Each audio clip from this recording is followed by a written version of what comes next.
बंद दरवाजा के पिया फटाफट खूंटी पे टांग दे हले खोल के बुसट। ऐसन तो आगे का भइल बताओ। बंद दरवाजा के पिया फटाफट खूंटी पे टांग दे हले खोल के बुसट तोरा भर के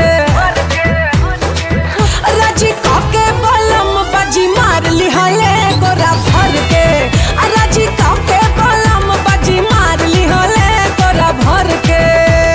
सब साफ साफ खोल के बताओ।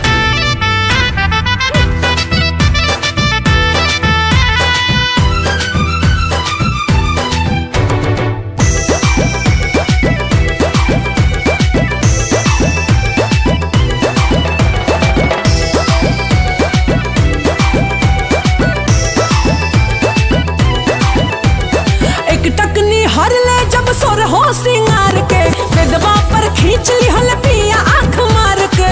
अच्छा ये बात बा फिर का भइल हो। देह झक झोरला झमक गइल छा